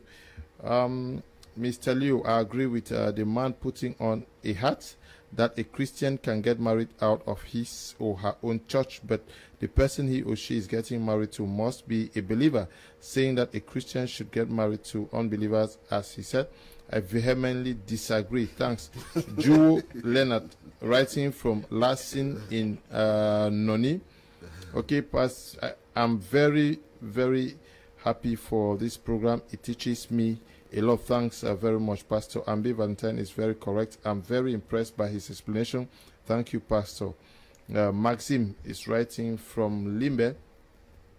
Good evening to the crew. I'm very happy with the topic of today because most young pastors these days don't know what to do as concerns marriage. Please educate us. Thanks, says Stanley, writing from Kribi. The topic of today will help so many people in the church to understand their pastor's doctrine, because most pastors expect that all couples should most come from the same church, if not married, and this always leads to hatred, deception, lies telling, and confusion in the church. So I believe marital issues should be on your program regularly. Thanks. Okay. Let's say you want a Pastor AMBE's number. There you have it. Greetings to you all. I'm writing from Yaoundé. Please help me ask the men of God if they can advise any lady to get married to a banger smoker. No, I myself, I will not. God bless you for building homes. Good evening, Mr. Leonard and others in the panel. Thanks for the wonderful program. My younger sister is about to leave her marriage latest this week because she refused to join him in his church here in Boya. From what she explained to me, the man took her to the church a few days ago where a male church leader openly told them to separate if she doesn't follow the man to his church, and the man is acting according to his words now. Okay? To his words now. I wish to plead that the men of God should help us. Is it right for a church to separate couples? They will answer you very shortly. This one says, those other apostles should just listen to what Pastor AMBE is saying because he's on track. Joe is writing from Limbe. Is there a situation where you can go and look for a wife and bring them after the family must have done research on her, then later on rejects her? Okay. Pastor Phil says, good evening, sirs. Please tell Apostle that not to quote the Old Testament. There are difference between the Old Testament and the New Testament. Okay. Okay. Good evening, Mr. Liu. Help me thank Apostle AMBE for his astute pragmatism. Some men of God have replaced God completely. Ayuk Echu is writing from Limbe. Good evening, brothers. Interesting, Brother AMBE. The Bible says in the book of 1 Corinthians 7 that Christians should only marry to a Christian. Brother Ephesians Tanto, writing from Nilong. Why can pastors not advise girls to continue their studies, but they only advise them to get married? Gilbert is writing from Kuma. Good evening, Mr. Kum. It's Gilbert from Boya. Please tell the man of God that says it's good for a woman to come and tell him it's my right as a man to knock so many doors. Okay. Okay, good evening to you all at the studio. I'm God Luis from Kuma. Please, the men of God should talk about this issue of age before marriage. The idea that girls must marry a man at least 5 years older than her. Does this issue of age really matter? That's a topic for another day. Yes, we are going to look at that. Elvis Brown is watching from Shell New Bell. Good evening to you, Elvis Brown. Now, I don't know whether you have some answers to some of the questions raised, but let us also look. We have been talking about the man getting ready. What should the man also look out? Should the girl? What are the considerations that should be taken care of by the man in a woman that they want to get marry too. You must make some considerations now. Of course. You know, we always talk about women qualifying men and then ascertaining the Yes, capacity of men- a man. men should also- men also not check about women? That's what we talk about finding now. Doing findings about a woman Yes. before you get married to her. To me, it has to be personal. Okay. It has to be personal. Why? Because if at all a man it falls within a particular class in the society, there is a particular class of woman we're looking for. That's the reason why most people who got married to illiterates, when they became popular or became state officials, you hear them getting married to a state wife. I don't know if you have heard about that kind of thing. The first lady is an educated one because the one he got married to before become famous was not educated. If at all he had taken those considerations as a young man when growing up, he wouldn't have been asking for another wife when the woman was labored with him throughout her life. Yes. Is kept now at the backside. Because we have had those challenges in many occasions. Somebody grew up as an educated man, got married to a village because the mother proposed the girl to him, and then suddenly, when the man became very famous, probably a minister or a director or a state official, and when he wants to go out, he begins to look for a state woman that can be able to match up with the new standard. Now, how do you expect this woman who has labored with you all throughout the years to feel? How do you expect the children to look at their mother and to feel in that home that a stranger is coming to take a glory their mother has labored for? Probably is the woman that even labored to send the man to school. And then the man became very famous. So those are the things we have to put. That's why I say it's going to be personal. So if you want to get married to a woman, you must know where you are going to. You don't marry for where you are. You marry for where you are going to. If you have an ambition to become a governor, a president, you should be able to look at a woman that can be able to match up with that standard in case you are taken to such an echelon. Those are the things we have to put into place. The former president of Nigeria, Goodluck Jonathan, got married to the wife is not educated. And then suddenly he became president. Then the wife was a mockery. she will sit in program and say, "There is God, you." There is God. You understand? She was not able to match up. You see, but the man was, he didn't, since he's a Christian, he was forced to stay with that, because if he had gotten married to another woman that would match up the new status, he would have contradicted the scriptures. But the shame that came along with that position with a woman that could not match up the standard. So those are the things you have to put in your serious consideration. A person like me, I know where I'm going to right now in life. I cannot keep my wife at a certain level. It's not possible. Whether she had ever lost school or not, I will inject education in her system, because I know where I'm going to. Definitely, as a president wife, you're automatically a president. There are situations where your academic prowess will be demanded to express certain things. So if you marry a woman that came from the village, it will be very difficult. So to me, to looking into a woman you want to get married to has to begin with looking into yourself, where you want to go to. Okay. Certainly, you talk to many guys now who want to get married to ladies, and you tell them these are the things that you should look out for. Yeah, I think basically. Or it's just the feeling, I can die for her. No, we have. I think we have already we have cancelled that in many programs, and we have made it very clear here that emotions can never sustain a marriage. And most of what Apostle Valentine has been saying, he has been. It's almost it's just like a repetition. What I would like to say is this: we should a man. That's why I told you, I said, the first thing, when you asked me this question before, I said, when I meet a man, the first thing I find out from you as a counselor is, do you know where you are going to? Now, as a counselor, I don't make choices for you. I want us to make this very clear. I don't counsel marriages like Papa, like a pastor who is trying to impose, because of that, like we have made this statement here. I have a whole device consulting is an organization, non-denominational. We talk to people who are not even Christians at all, and we help them have good marriages. One thing is very certain: if the man does not know where he's going to, along the line, the woman might not be enough for you. Or along the line, the man might not be enough for the woman, for a woman who knows where she's going to also as well. So it is very important. In line with what he's saying. Yes, that you should know, because if you can't figure out yourself, you can't know who will complement.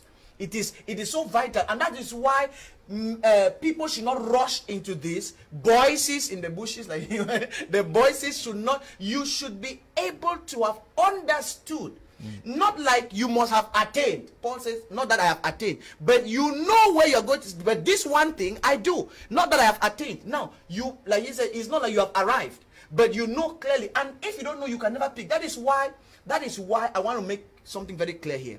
In all of this discussion, most people, the premarital, the things that are so important before marriage, it has been so neglected. Because one, let me say it here, people don't even know how to date. They don't know what is dating. They don't even understand. I told someone, I said, they don't even understand the purpose of dating. They don't get to even understand. I have a whole teaching on the activities during dating. Then some people don't even know how to profile the person, like I said, profile the man or profile the woman you are dating, because even dating is discovery. That is the finding we are talking about. It's discovery. But if you don't know how to ask the right questions, like he said, that when a person opens their mouth, you can be able to perceive. But sometimes you must be able to poke. Let the person open their mouth. There are things a comment a person will make when you are watching a movie that can reveal. You see, if you don't know what you are looking for, you won't even be able to know whether this person is what you are looking for. Okay. I'll end this with you, Apostle Alfred. Is it not also because the church actually limits this contact? There are many instances where people don't get to know each other, like dating before getting married is just okay. I've identified this sister, and then the sister has identified this brother that he admires in church, and then they stay apart since they're now working with the church committee, the marriage committees, and then they are just working, and then it's only to come together at the day of the marriage. I was trying to look at this problem that was posed where the sister is about to divorce. Okay. Yes. I was trying to look at it so that we can come on that. Now, since we're accepting that you can marry from any denomination, because Pentecostals are marrying from Catholics now, they're married from Presbyterian Church, and all the others now is working. But if that's the case, it means we're trying to say that people can choose where they want to fellowship. Because if people have right to have their kind of job they want, they have right to have other choices. They should be able to have their choice of fellowship. Of course. Yes, because except you will say that you marry from the same denomination. You're answering. Yeah. Okay. Yes, before marriage, it should be an agreement that you say that I must not fellowship in your church, because your church may not have my culture. Yes, because these are some of the things that people should be able to understand. A woman can fellowship wherever she thinks is the blessed for her, especially when you see that she's not deviant, she's not going astray, where she is, because some papas too are really deviating some of these women, because you know you're going to that church but he is leading you astray and that kind of a thing. But if the woman is devoted, especially committed in their local church, is useful there, I think it's just but normal to allow that woman to be there, and you continue in what you're doing. Because if you think you really loved your church too much, why did you leave girls from your church and you go and pick a girl from another church? Yes, if you love your doctrines too much, you love your church too much, why did you leave your church and you are going to pick a woman from another church? It means that you are still saying that I can still allow the woman to be where she is, and we have a better home, and sometimes when she comes back, she shares what she learned from her own side. You also share what you learned from your own side, and you build up something from it. He also says the problem you raised earlier on, that some men of God who would even deviate the husbands of a particular sister just because they want to keep the sister in church. It solves the problem. It solves the problem. That is the thing. She is married, but she's still there. Yes. So I would vehemently say this. If you have taken a decision from the beginning of marriage, this one say, I will fellowship in my church where I am fellowshipping, please keep it strictly. Because if they pretend, they will cause trouble in your church. That's the agreement. If they come to your church, they will cause trouble there. Or they will not be useful. Or they will come there and begin to sleep with your other church members in the church. Or troubles will come there and you will be wondering what is happening. Because of what? You did not allow them to fellowship where they are comfortable, especially with their brethren. Now, concerning the issue of like you talk about the church, dating, getting to know. Good. Yeah. Now, this particular aspect is very vital. But when you allow young people, they always want to take it to extremes. That is why the church puts some limitations and some things. And I think that I am not against church doctrines. Okay. Yes, I'm not against church doctrines. But I want to beg the church, there is a kind of limitation you should not put. While you guide them not to sin or not to make errors, Don't keep them at a position where they cannot know themselves. They should be able to know themselves. They should be able to query. Let them query and see themselves. Let them be able to discover. But the other one that they will not allow, the church will not allow, is that you start having sex. But automatically, you know that when you are engaged with somebody, your body chemistry is very high. Any small opportunity you have, you will begin to manage yourself. That's the truth. Yes. So Yes, Mr. Let me add to what he said. The challenge we have is this. yes. The church does a follow-up before marriage Okay. and think that after you get married, automatically become matured. Yeah, that's another question. Yeah. That's another question I wanted to ask. That should we the learning process continues? Marriage seminars are supposed to be done regularly so that people build up what they know already. Anybody that cannot independently control his emotions, feelings, libido before marriage, and is being protected by the church, when the church will leave him like a lion out of a den, he will go wild. People should be given the opportunity to manifest their maturity, and it is in independence that you are given the chance to manifest their maturity. so many people were When so many people when were we pregnant. send brothers, because there are churches where before the sister will visit the brother, they will send a sister behind that sister. Yes. That's the church mechanism. When you use this cosmetic way of giving somebody self-discipline, and he successfully get married this time around, and no brother or sister is following him, when he goes out of his marriage, he will be a wounded lion trying to manifest what was not giving him the chance to manifest. There's something we call environmental holiness. You can live holy based on the environment you are staying. If you are given a chance to live somewhere where you are not given it, nobody is there to monitor you or to follow you up, you can get loose. So to me, I prefer people should be given the opportunity to manifest their self-discipline, that in case nobody is monitoring, because they say success is not what you do when people are watching you. It's what you are doing when no one is watching you. True integrity and humility and purity is not manifested when nobody is seeing you. It's manifested when nobody is seeing you, not when people are seeing you. So you can do eye services. Ephesians 6 says people are doing eye services. And you are validated. Meanwhile, you are validated by men. Because they will say, no, before he went to the sister's house, he went with Sister Miranda. We can realize that from all throughout the period, and then she's okay. Not knowing that it is that environment trying to hold a lion or lioness in her. When she will finally not have Sister Miranda anymore, and she's traveling to Kwakwa or Bole to go and visit somebody, she will manifest that thing you try to use cosmetic solutions to hold her. That's why Paul said, if any man wants to go out of the passions towards a woman, let the person get married. But he didn't get married. That's why I call that principle a religious principle, not a spiritual principle. Now he said in 1 Corinthians 9:27, he said, I bring my body under subjection. In other words, marriage is not the cure for adultery. If we keep teaching people that marriage is the cure for adultery, many of them will lose the place of self-discipline and let themselves loose. Getting married to a woman doesn't make you feel only for half or 10 years. like this, like grace and the law. Yes. So people don't get the conception concerning this marriage stuff. When I talk about there are 2 marriages recognized in scripture, the rest is a church established doctrine. Okay. I didn't roll the idea out. Okay. I did not. Good evening to all in the studio. Christians are not supposed to get married to an unbeliever. The people who get married to prostitute unbelievers in the Bible was led by God for the purpose of salvation. Therefore, it's wrong for us to advise Christians to get married to an unbeliever. Prophet Gifts is writing from Yaoundé. Good evening, Mr. Kum. Some pastors are firewood for hell. Janine from Douala. The same problem I have in my home. I am a Catholic and my husband a Baptist. The pastor said I must be baptized again before marriage, which ended up in confusion and frustration. Janine, okay, good evening to you, Janine. This one says, the full gospel in Kumbato, my ex-wife, I am dark and she's light because I was not a member of their church. Okay, Dennis is writing from Switzerland. Funny today. Mba Shadrach, excuse me.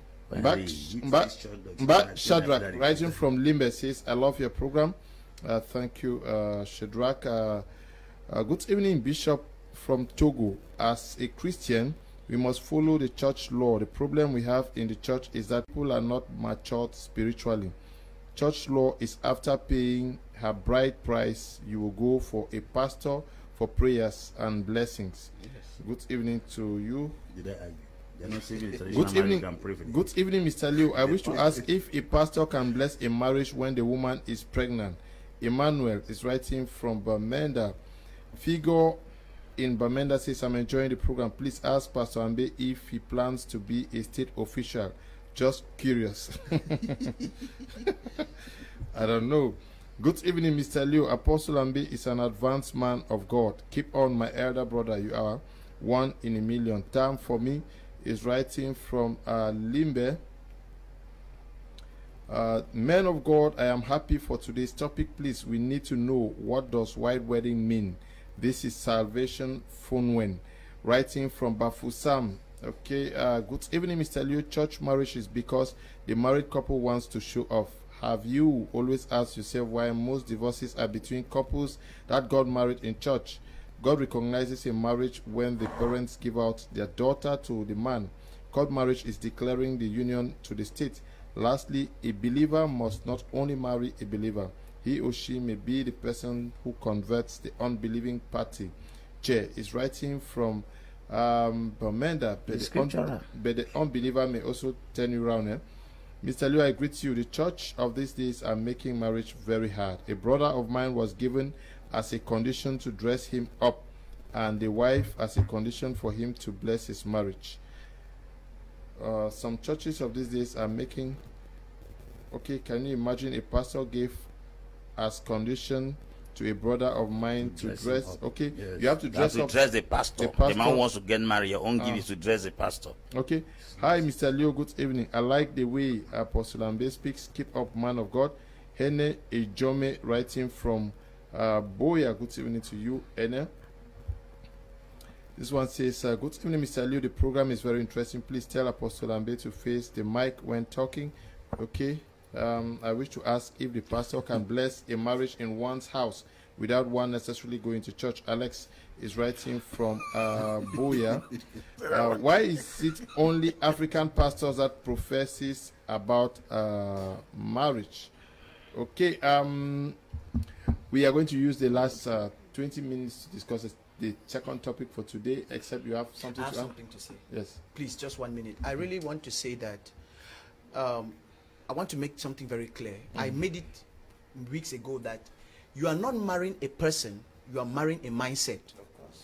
And if we understand it, because sometimes we have attacked doctrines, yes, but you cannot change a system's doctrine in one day. Even if we attack this thing here, it does not cancel the fact you cannot attack the Catholic Church here in this mic, and tomorrow you hear that the doctrine has changed. So let's be very honest here. And we have hundreds of thousands of individuals in that ministry. Let me be honest. A typical Catholic person, like we have heard a message there, cannot marry a typical Baptist if they are so committed to their doctrines. Let's be honest here. So if we have established, that's why I was giving the wisdom that if you know that you are marrying a mindset, how would they not marry? No, doctrine should not be a barrier. Doctrine should not be a barrier, but you cannot also change somebody overnight. If the person is truly committed to where they are, you must be sure that you are willing to go through that, so that you don't enter and you are entering to fight a system which is big. I don't know if you understand what I'm saying. Okay. So if a person has chosen to be in a system, like we said, let's not just come and attack the system. Okay. Be sure that you want to be part of that system. Good evening to the crew. I love the program. Ache is writing from Yaoundé. Our second topic for today is to clarify this notion that what God has put together, let no man put asunder. Our Apostle Alfred, can we really understand what God says by this?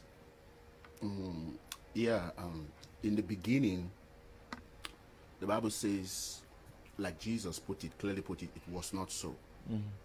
Okay. In the beginning, it was not so. Divorce was not accepted.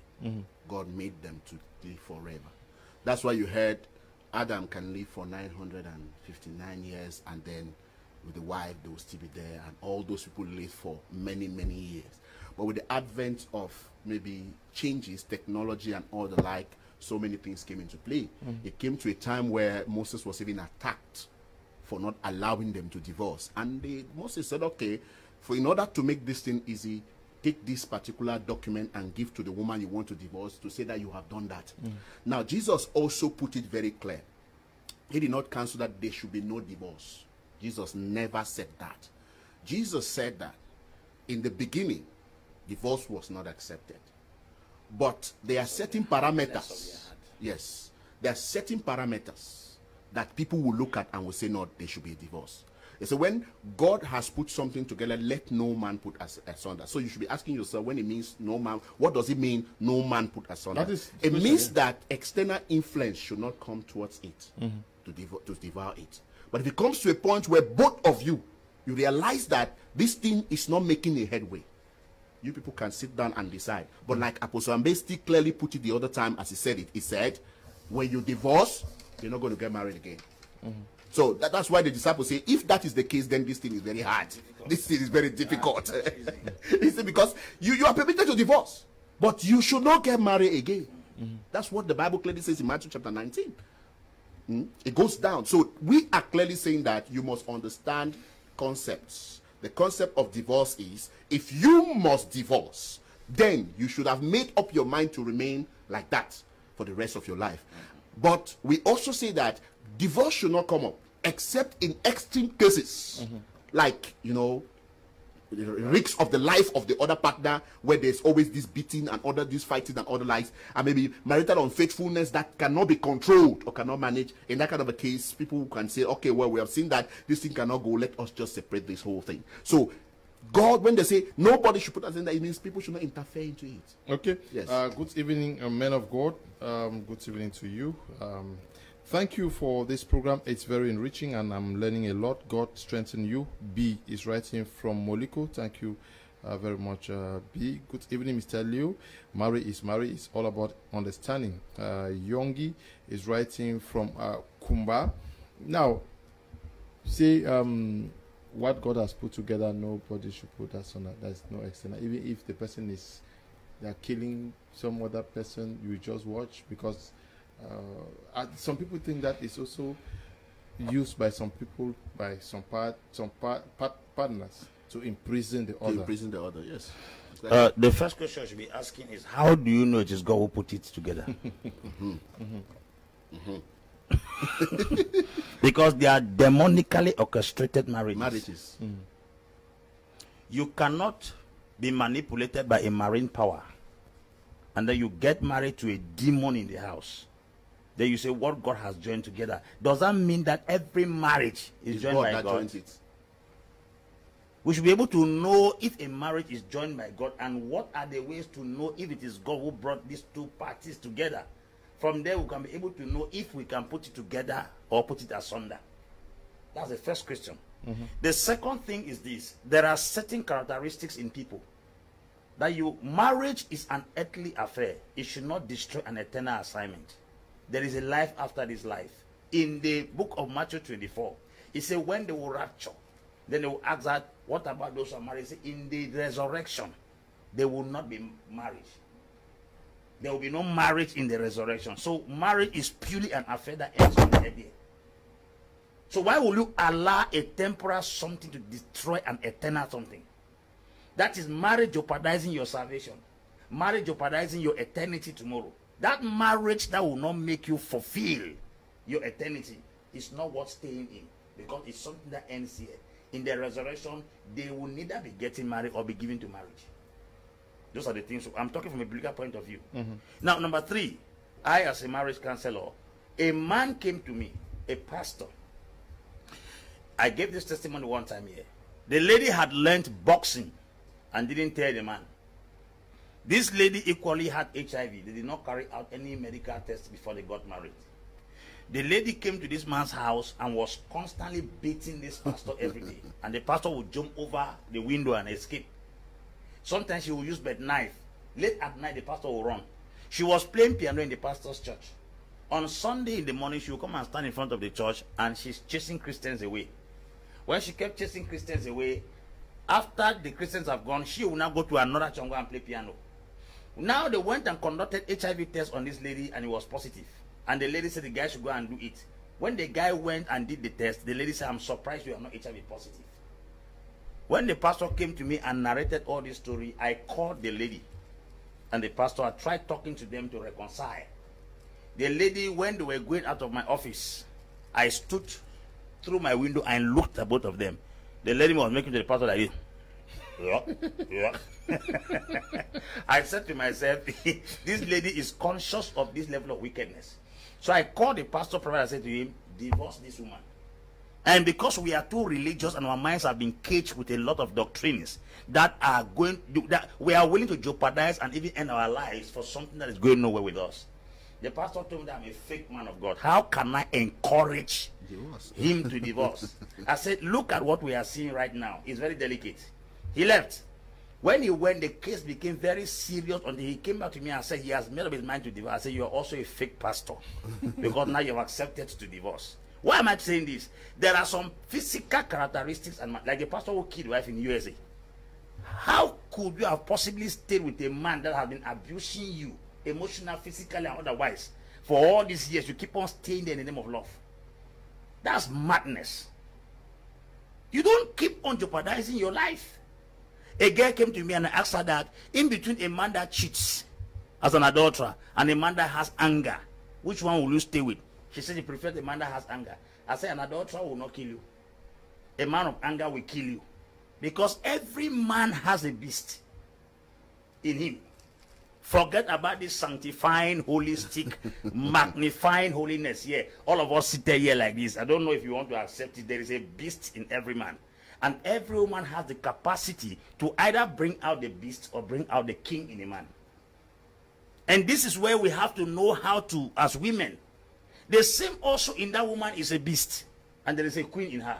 It's your choice to decide what to bring out. The queen or the beast. The conclusion is this. Let us now find out what is that kind of marriage that God has joined together. There will be some 70% perfection and 30% imperfection. Okay. Good evening, Mr. Kum and the panelists. I am Chair from Bamenda. I did my council marriage in October 1989, the traditional wedding in December same year. One Wednesday morning during a Christian meeting, my pastor blessed our marriage, no ceremony. We are about 32 years in marriage with our marital problems. Is this because we didn't have a white marriage? My wife has never gone back to her parents for 1 second, despite the problems, which is marriage. Pastors, be precise, okay? I'm not sure anybody is against that. Good evening, Mr. Liu. Some pastors are really not good. My sister wanted to marry a man from a different church, and his pastor set over his dead body because she was the most influential person in the church. Exactly what Apostle AMBE is saying. Good evening, Mr. Liu, and to all the men of God. Thanks for the program. I'm learning a lot. Daisy is writing from Kumba. Good evening to you, Daisy.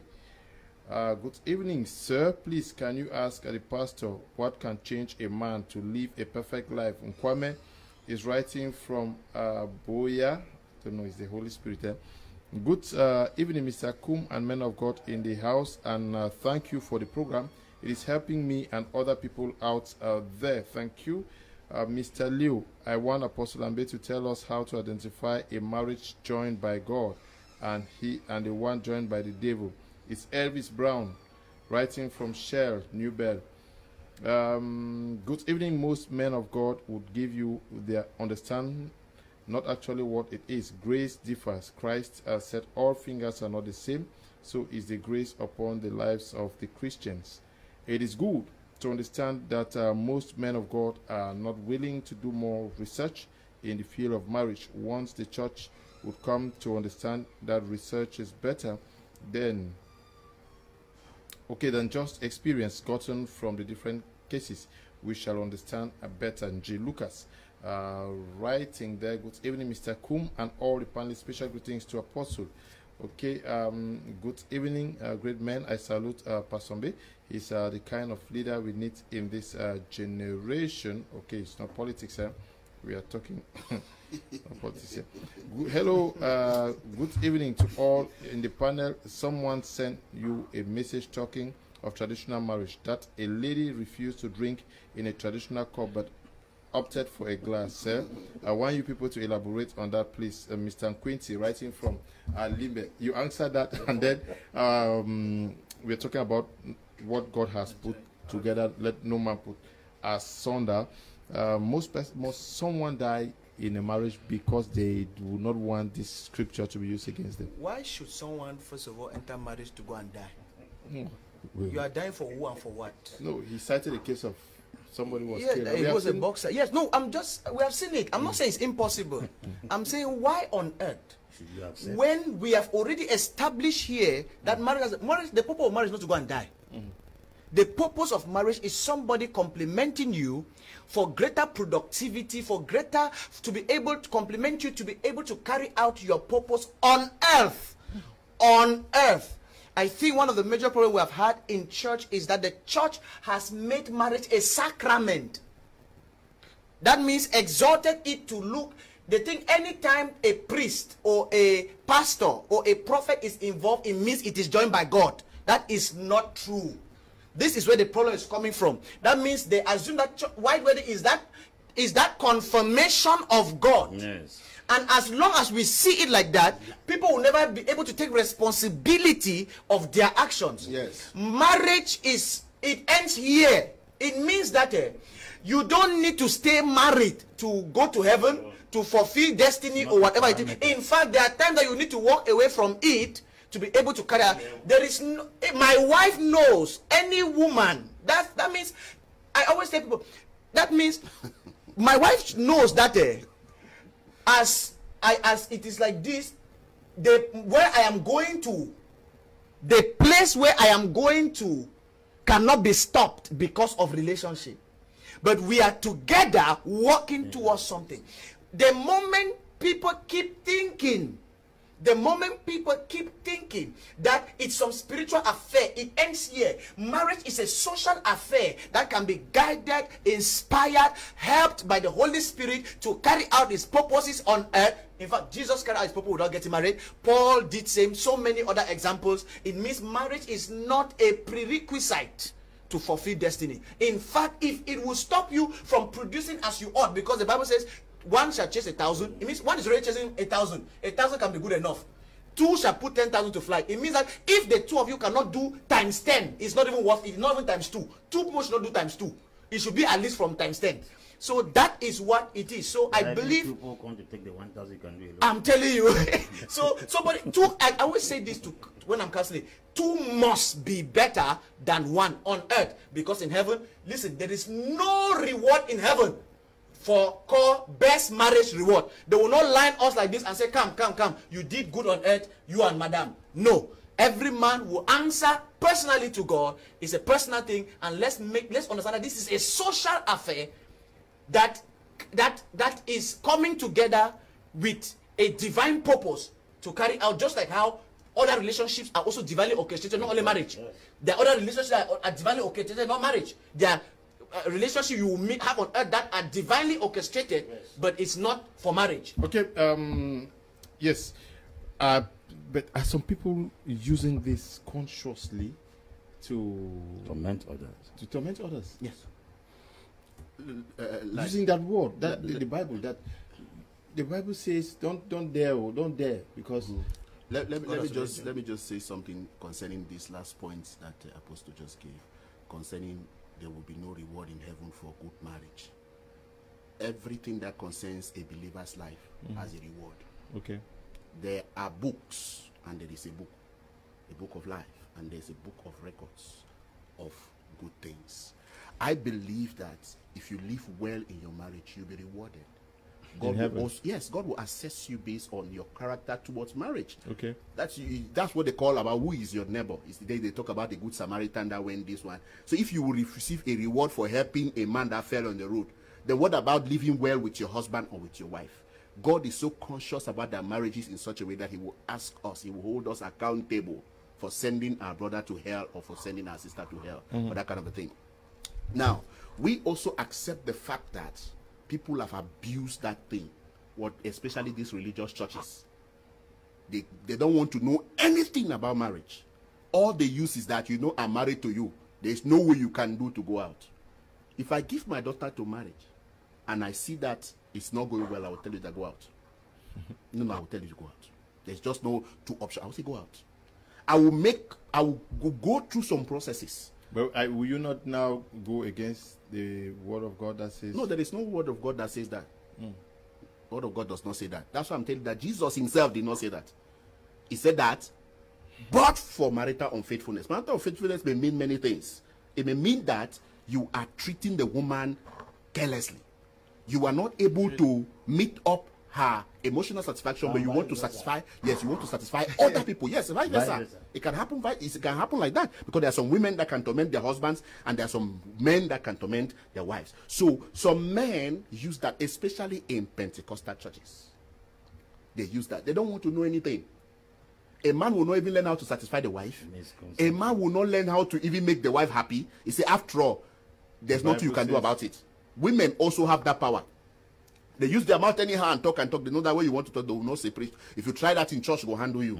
Yes, church will handle you. That's what they hold it. So people abuse this thing, and I want to see that pastors suffer this. Yes. So a lot of things, because some pastors, especially some pastors, they have dropped their ministries today. It's no longer functioning because the woman stood. He said, "I know you will not divorce, because if you divorce, people will not believe in you again. People will not trust in you." For me, that one has little thing. I just dropped the ministry. Come on, go on side, go rest myself for some time. After that, I start ministry. We have that's simple. There are mighty men of God in Nigeria. Not only in Nigeria, everywhere. Who are no longer with their wives, but they are still going on. They are still going on and going on very well. Some of them are even remarry. Yes. But God is also going to be against them for that. I will not support that. God will be against them for the fact that they divorce and then they remarry. They should have stayed like that. Let them stay and do ministry like Paul. Like Pastor Chris. Yes. Okay. To me, I think so. Is it correct for a man to abandon his wife because the wife has difficulty in conceiving? From Sister Deborah, writing from Ekondo Titi. That's another topic for another day. Sister Deborah. Good evening, Mr. Liu and all the apostles. I and my family, we are learning a lot from your program. Sister Emanuela, writing from Bamenda. Good evening to you, Sister Emanuela. Good evening, Mr. Liu. Thanks so much for your program. It's a blessing for me. Apostle AMBE is just so raw. His words are just concentrated and undiluted. He speaks the bitter truth like Jesus did. He doesn't care if it's hurting to you or not. No compromise in his words. I love that, sir. More grace, Sendilo. Writing from Yaoundé. I am Shella, writing from Kumba. Good evening to you all. Does it mean that when I love my husband and he is in their family house, I should divorce him? Secondly, if your wife is a marine spirit and you still love him, can you not pray for her deliverance rather than throwing her out? Nobody is perfect. You need extra powers to deliver. Okay, sorry from Yaoundé. I am called Aita. Please, I am having a problem of communication in my marriage. Please, men of God, help me. Write me. Just write to me. I will send their numbers to you. You talk to them personally, one-on-one. Good evening, my elders. Please, God told Hosea to get married to a prostitute because he wanted to pass a message to his people. But that lady was not a Christian. God share blessing in many ways. Thanks, but I would really like to learn more from you, pastors. My name is Sebastian, writing from Yaoundé. We have to end here. Unfortunately, many messages are there. Just if you want their numbers, write to me after this. I'll forward the numbers to you so that you can talk to them one-on-one. The safe distance is not a barrier. I want to thank you all who took time off to watch the program. Apostle AMBE, thank you for coming. Thank you, Mr. Leo. Thank you, Cameroonians, for giving us your attention, giving us your ears, and encouraging us with your messages. We're here always for you. God bless you. Thank you too, Apostle. Yes, thank you so much, Mr. Leo. It's always a pleasure, and I really want to appreciate all the audience, and we want to say marriage is a good thing, and I want to just leave you with this word. If you are not yet married, take these things we are saying seriously. Plan well, prepare, get this wisdom, and you are going to do a lot of premarital work, and you are going to see that it will help you much when you get in. Thank you. Thank you to Apostle Alfred for coming. Yeah, thank you very much, Mr. Leo. like some of you are asking our numbers, please be careful. When you take our numbers, know that some of the things you hear us talking here may not be the same when we go out of here. Because one lady contacted me after a program like this and was trying to chat me up. I was trying to talk some kind of funny things. I just blocked her number forever. So that's the kind of thing. So when you take our number, please respect it and be very, because we are married people. All of us here are married. So don't play some kind of things because you may not like what you see. So thank you very much and God bless you. Okay, thank you Desmond and Eli and Noel and Bertrand, and to you Tabby. Tambe Bryant supervising our work out here. Stay blessed. Bye-bye.